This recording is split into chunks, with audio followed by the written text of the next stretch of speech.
네, 안녕하세요. 오늘은 이제 반복문의 꽃이라고도 불리는 포문에 대해서 한번 배워보도록 하겠습니다.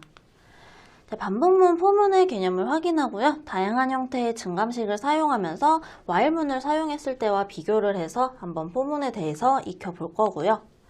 알파벳을 전체를 출력을 한다던가 아니면 팩토리얼 연산을 이전에 while문을 사용했었다면 이번에는 포문으로 바꿔보고, 그리고 이제 저희가 이후에 중첩 반복문이라고 하는 이중 포문이라는 것에서 사용할 구구단을 대비하기 위해서 포문을 한 개만 사용해서 각 내가 2단을 입력하면 2단이 쭉 나오도록 하는 그런 구구단 코드를 한번 작성을 해보도록 하겠습니다. 네, 실습 시작하도록 하겠습니다. 지난 시간에 이제 마무리하면서 퀴즈 대신에 while문과 두 while문 그리고 포문에 대한 간략한 설명을 함께 드렸었는데요. 오늘부터는 두 차시에 걸쳐서 반복문 중에서 가장 많이 사용이 되는 포문에 대해서 한번 실습을 진행해 보도록 하겠습니다. 다른 문법들도 이제 중첩돼서 특히 저희가 많이 해봤던 거는 if문 관련해서 중첩 부분을 많이 다뤘었는데요. 이 포문이 정말 이중 포문 이런 식으로 삼중 포문 이렇게 중첩이 많이 되는 문법인 만큼 중첩되지 않았을 때 예제를 많이 접해보시고 많이 풀어보시면서 포문에 대한 개념 정리가 확실히 잘 되었으면 하는 바람이 있습니다. 자, 앞으로 포문을 굉장히 많이 사용하실 거기 때문에 포문에 대해서 기본기를 확실하게 포문은 일단 기본적으로 이렇게 되지 하고 계속 적어가시면서 그래, 포문은 이게 이렇게 됐으니 한번 실행됐을 때 아무리 이게 중복이 된다 그래도 중첩이 된다 그래도 나는 이 흐름을 잘 따라갈 수 있어 라고 알고 있는 것과 약간 이거 뭔가 알쏭달쏭한데 알 것 같기도 하고 잘 모르겠기도 하다 이렇게 됐을 때 조금 코드에 작성하는 부분에서 막힘이 있을 수 있는 부분이 충분히 되는 그 포문이기 때문에 오늘 한번 정말 주의를 집중해서 잘 들어주셨으면 좋겠습니다. 네, 35번째 예제로 시작을 하고요. 포문이기 때문에 제일 기본적으로 포문의 틀부터 말씀을 드려보겠습니다. 지난 시간 마무리할 때 포문은 포로 열고 초기값, 여기 이제 초기값의 자리죠. int i는 0, i라는 변수를 선언하고 초기값 자리에서 선언을 바로 할 수 있습니다. 그리고 조건식, 그 다음에 증감식 이렇게 실행이 된다라고 했습니다. 초기값, 조건식, 증감식. 초기값을 이 위에서 당연히 선언을 해주셔도 됩니다. 근데 int i 이렇게 하고 그냥 i는 0 이렇게 선언해 주셔도 무리가 없는데요. 이렇게 했을 때는 ex35라는 함수 내에서 전체에서 i라는 값을 사용이 가능해지는 거고요. 그렇지 않고 포문 안에서 int i라고 했다면 이 포문에 해당하는 중괄호 안에서만 쓸 수 있는 지역 변수로서 i를 선언한다 라고 이해를 해주시면 되겠습니다. 용도에 따라서 초기값을 어디에서 지정을 해주실지는 그때그때 상황에 맞게 조절하시면 될 것 같습니다. 그리고 0부터 시작해서 i가 5보다 작을 때까지 계속 실행한다 라는 의미의 조건식이고요. 그렇게 실행하면서 한 번 반복을 했을 때마다 i를 1씩 증가시키겠다라는 구문입니다. 저희는 이제 눈에 보이는 결과로 확인을 하는 게 가장 쉽기 때문에 i는 %t라고 해서 i의 값을 한 번씩 눈에 보이도록 찍을 수 있게 해주도록 하겠습니다. 이게 보통 이렇게 사용하는 경우는 잘 없는데 저희는 일단 포문의 기본적인 그 구조를 익히기 위한 예제이다 보니 초기값과 조건식, 증감식을 넣었을 때 실제로 실행이 가능하다라는 것을 확인하기 위한 예제다라고 살펴주시면 될 것 같습니다. 메인에서 ex35로 함수 호출하는 거 변경을 해주었고요. 지금 보시면 i가 0부터 5보다 작을 때까지 1씩 증가를 해줬기 때문에 0, 1, 2, 3, 4 이렇게 되는 것을 확인할 수가 있습니다. 자, 이렇게 하면은 이제 나타나는 숫자는 0부터 4까지이지만 결국 횟수로는 5번이 실행이 되고요. 1씩 증가할 때는 이 조건식에 있는 게 보통 횟수로 이제 빠르게 이거는 5번 실행하는 포문이구나 이런 식으로 확인이 되는 것을 아실 수가 있습니다. 네, 기본적인 틀이 됐다면 이제 조금 더 얘를 본격적으로 사용하는 방법을 익혀볼 텐데요. 두 번째 예제도 크게 어렵지는 않습니다. 포문으로 바로 사용을 할 거고요. i가 0부터 i가 30보다 작을 때까지 이번에는 i를 1이 아니라 i는 i 플러스 3 i의 값이 3씩 증가하도록 해줄 겁니다. 당연히 i 플러스는 3이라고 여기 안에다가 적으셔도 실행이 정상적으로 되니 원하시는 방법으로 적으시면 될 것 같습니다. 했을 때 출력문은 동일하게 printf i는 %d 그리고 줄을 내려주고 i를 출력하겠다 라고 해주겠습니다. i가 30보다 작을 때인데 i가 0부터 시작해서 3씩 증가를 하기 때문에 30번을 실행하지는 않을 겁니다. 그래서 36번 예제도 한번 메인문에서 수정을 하고 변경해 보겠습니다.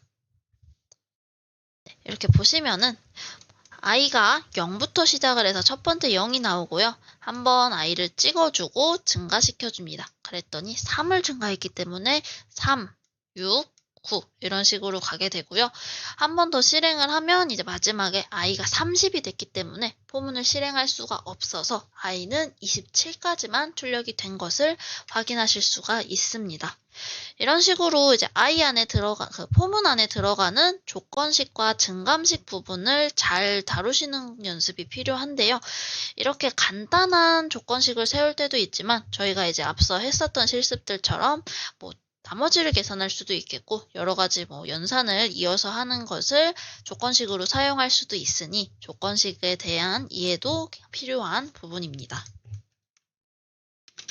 네, 그러면 또 다음 예제 짤막짤막한 것부터 시작해서 개념이 조금 잡히면 많이 이제 응용된 예제를 풀어볼 예정이라 앞부분의 예제는 길이나 그 간략함이 상당히 짧다라는 것을 아실 수가 있을 겁니다.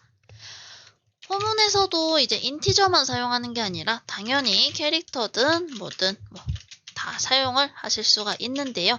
이번에는 알파벳을 출력해주는 포문을 작성해 보겠습니다. C 플러스 그리고 printf에서 이번에는 정렬까지 조금 복습하자는 차원에서 저희가 문자를 출력할 땐 %c를 쓰는데요. -4%c를 해서 네 칸, 칸이라고 편의상 표현을 했는데 바이트가 되겠죠. 네 칸마다 왼쪽 정렬을 해서 제일 왼쪽에 문자를 출력해서 정렬하겠다. 그리고 C라는 애를 넣어준다 라는 의미로 출력하겠습니다. 저희가 유니코드에 대해서 배우면서 유니코드 상으로 A부터 Z까지 값이 1씩 증가한다 라는 것을 직접 실습을 하면서 확인을 해본 적이 있었습니다. 그렇기 때문에 알파벳이 문자인 상태이든 아니면 변환을 한 상태이든 1씩 증가를 해준다면 그 다음번에 있는 애가 출력이 된다라는 것을 확인하실 수가 있습니다. 37번 변경해서 실행을 해주시고요. 저희가 이제 %-4c로 정렬을 왼쪽으로 정렬하고 한 프린트 문당 4칸씩 차지를 하게 했었기 때문에 왼쪽에 알파벳이 하나씩 나오고 알파벳 사이의 띄어쓰기 간격이 3칸이 돼서 A부터 Z까지 출력이 된 것을 확인하실 수가 있습니다.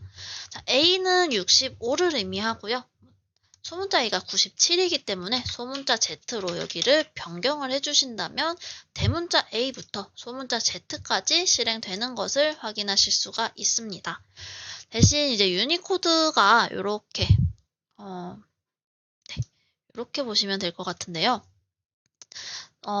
대문자 알파벳과 소문자 알파벳 사이에 적은 몇 개 정도 되는 특수 문자가 출력이 되는 구간이 있습니다. 그래서 두 개의 알파벳 개수와 실제 유니코드 값이 차이가 나는 게 조금 상이하다라는 것을 알 수 있습니다. 대문자 A부터 어쨌든 소문자 Z까지 출력은 가능하나 중간에 조금 특수 문자가 있다. 하지만 이렇게 반복을 시켜준다면 일단 확인은 가능하다. 이렇게 응용을 한번 해서 예제도 꼭 저랑 동일한 예제를 하시는 게 아니더라도 그냥 변경을 해보시면서 이런 예제도 있구나. 내지는 요거를 한번 이렇게 바꿨을 때 어떤 실행 결과가 나오는지 갑자기 궁금해졌다. 그러면 동영상 멈춰놓고 실행을 해보셔도 좋을 것 같습니다. 네, 그 다음에는 이제 저희가 정말 많이 해보는 예제인데요. 누적의 합을 구해보는 예제를 한번 포문을 사용해서 표현을 해보겠습니다. 위에서 한번 얘는 변수 초기화를 포문 말고 안쪽에서, 함수의 안쪽에서 한번 조금 선언을 해볼 거고요. 갑자기 말이 꼬이면서 타자도 같이 꼬이게 되었네요. 죄송합니다. 자, 이제 포문을 사용해서 실제로 프린트문을 사용하고, 그리고 포문의 중괄호 없이 명령어를 실행해도 지장이 없는지까지 확인을 해보겠습니다. 포에서 저희가 알고자 하는 거, n을 사용해서 그 누적합을 sum이라는 변수에 저장을 할 겁니다. 누적합을 구할 때 변수들은 반드시 처음에 초기값이 저장이 되어 있어야 됩니다. 안 그러면은 가비지라고 하는데 쓰레기 값이 저장이 되기 때문에 저희가 데이터로 사용할 수 없는 값이 들어가게 됩니다. 뭐 예를 들어 뭐 한 8자리에 뭐 마이너스 부호가 붙은 이상한 숫자가 나온다던가, 이렇게 초기화가 안 됐을 때 사용할 수 없게 되는 경우가 있기 때문에 뭔가 누적해서 계속 바꿔준다던가 값을 좀 계속 사용을 해야 된다. 그럴 때 반드시 초기화를 해주시는 게 좋습니다. 포문에서 n을 사용해서 포문을 계속 반복을 시켜주겠습니다. n은 1부터 시작을 시킬 거고요. n이 10 이하일 때 라는 조건을 세워줄게요. 그럴 때 n을 1씩 증가를 시키고 sum에다가 n을 저장을 해줄 겁니다. 자, 저희가 이제 if문이나 뭐 이런 거 했을 때도 한 줄만 명령을 실행한다면 중괄호의 생략이 가능하다라고 말씀을 드렸었는데요. 포문도 이제 다른 문법과 동일하게 명령어가 그 안에 포함되는 중괄호 안에 내용물이 한 줄밖에 없다면 이런 식으로 생략이 가능합니다. 들여쓰기를 잘 보시고 이 명령이 여기서부터 어디까지 실행이 되는구나 라는 것을 확인하실 수가 있으실 겁니다. 네, 그리고 프린트문은 어쨌든 한 번만 누적합에 대해서 출력이 되면 되기 때문에 printf 해서 1부터 저희가 지금 1부터 시작해서 10까지의 합을 구했습니다. 10까지의 합 그리고 %d 해주시고 여기에다가는 sum의 값을 출력해 주시면 되겠죠. 네, 그러면 38번으로 변경하고 또 확인을 해보겠습니다. 지금은 이제 프린트문으로 이 포문의 과정 하나하나를 다 출력을 하지 않았기 때문에 바로 결과를 확인하실 수가 있고요. 이렇게 55, 1부터 10까지의 값이 55인 것은 사실 이제 많이 알고 계실 것 같습니다. 그래서 55가 잘 나오는지 확인을 하면 될 것 같습니다. 그 다음부터는 이제 내용을 조금 더 추가를 해볼 텐데요. 저희가 저번에 했었던 계속 사용하고 있는 팩토리얼을 이번에는 포문을 사용해서 바꿔보도록 하겠습니다. 팩토리얼 이제 사용하면 거의 뭐 눈 감고도 하실 것 같은데요. 어떤 식으로 이제 서로 다른 방법문을 통해서 표현이 가능한지 세 개를 이렇게 나란히 놓고 보셔도 좋을 것 같습니다.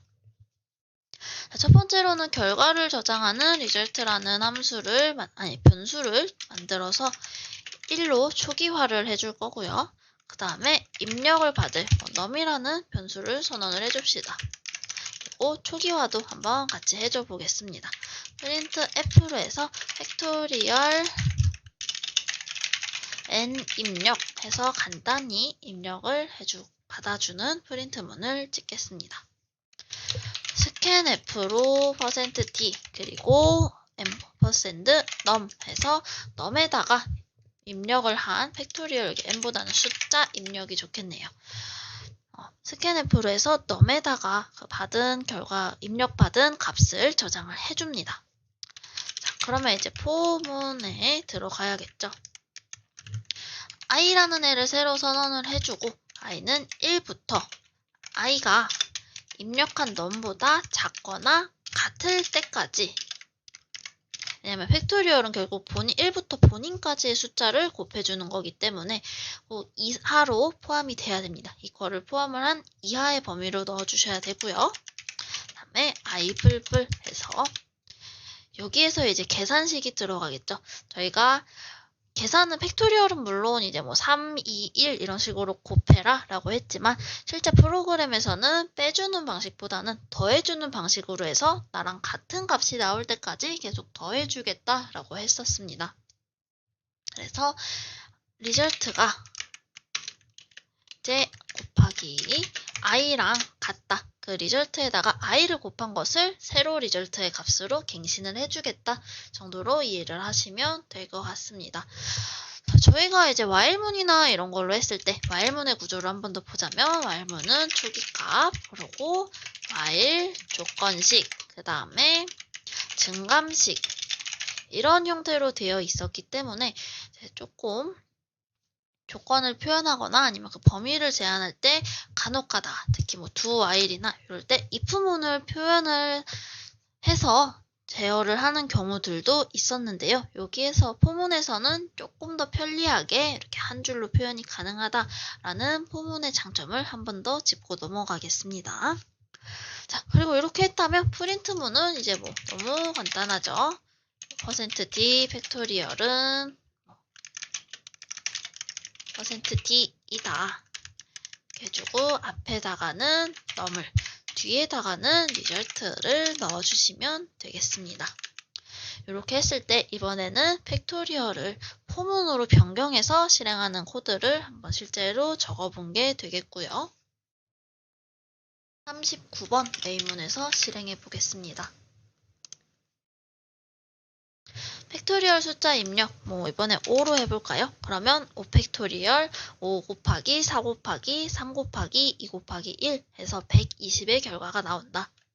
또 제일 계산하기 쉬운 3 팩토리얼 3 곱하기 2 곱하기 1 6이 나온다. 이렇게 확인을 하실 수가 있겠습니다. 그러면 이제 또 다음 예제로 한번 진행을 해보도록 하겠습니다. 저희가 이제 다음 시간에는 반복문의 중첩에 대해서 조금 다뤄볼 텐데요. 반복문 안에 반복문을 사용하는 것을 사용해서 조금 더 복잡한 코드를 효율적으로 작성하는 방법에 대해서 알아볼 예정입니다. 그래서 그때 뭐를 해볼 거냐면 대표적으로는 구구단을 한번 출력을 조금 해보는 게 있을 거고요. 별짓기라는 별을 여러 번 줄마다 다른 모양이 나오도록 출력하는 전통적인 예제를 한번 풀어볼 예정입니다. 그러면 구구단을 진짜 이제 구구단 저희가 보통 2단부터 9단까지 초등학교 친구들이 많이 배우고 있는데 그 2단부터 9단까지 한 번에 출력이 되도록 하는 거를 다음 차시에 해볼 거고요.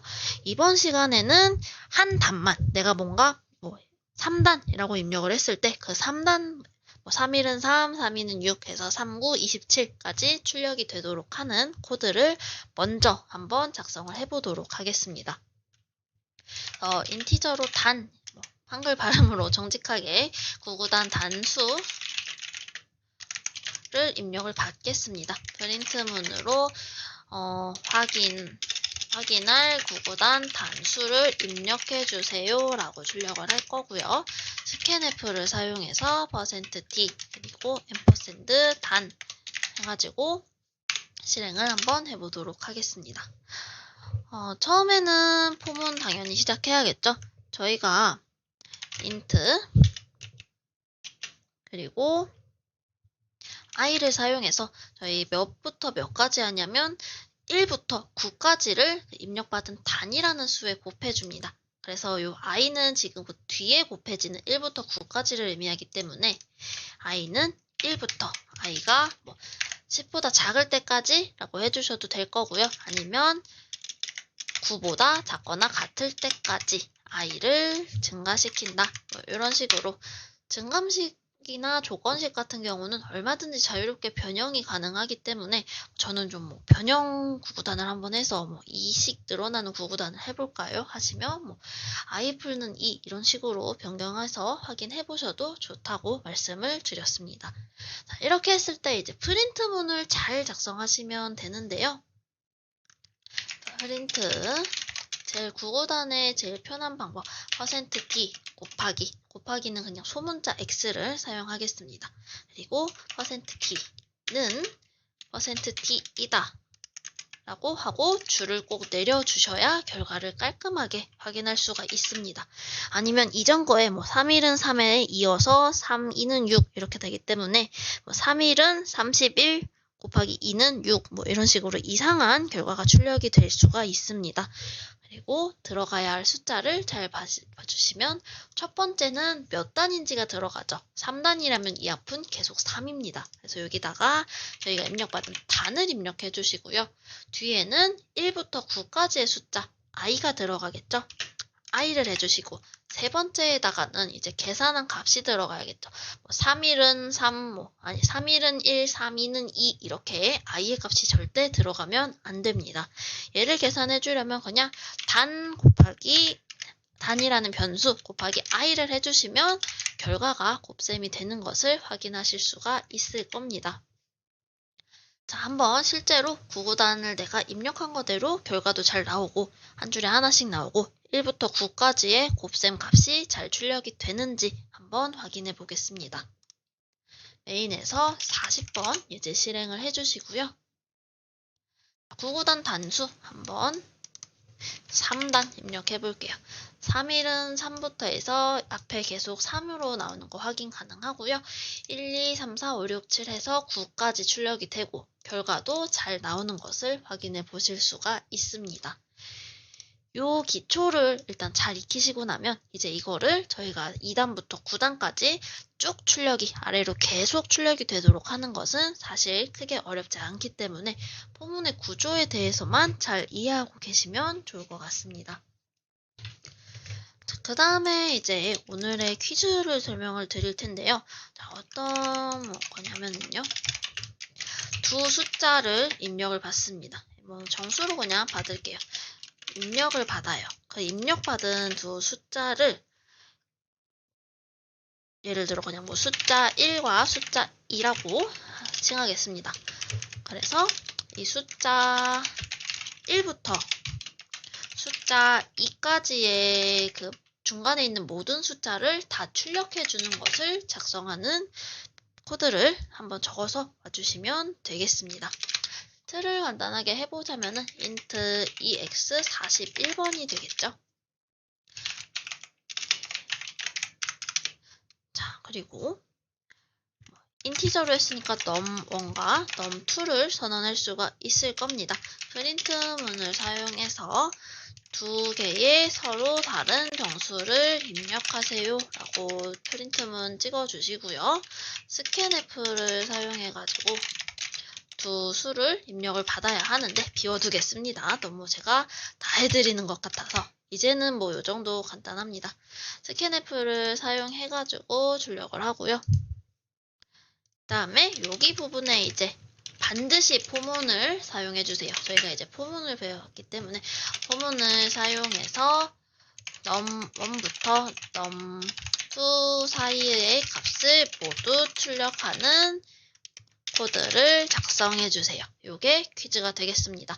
num1과 num2를 함께 포함을 해주세요. num1에 플러스 1한 값이 아니고 num2 미만이 아니라 num1 이상, num2 이하의 값을 출력을 해주셔서 확인할 수 있게 코드를 완성해주시면 좋을 것 같습니다.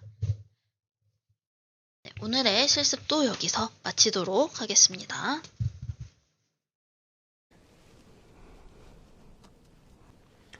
네, 이렇게 반복문 포문에 대해서도 실습을 한번 맞춰봤는데요. 다음 차시에도 반복문에 대해서 그리고 제어문과 함께 반복문을 사용할 때의 실습들이 몇 개 더 준비되어 있으니 오늘 조금 어렵고 이해가 되지 않으셨더라도 꾸준히 잘 진행을 하시면 좋을 것 같습니다.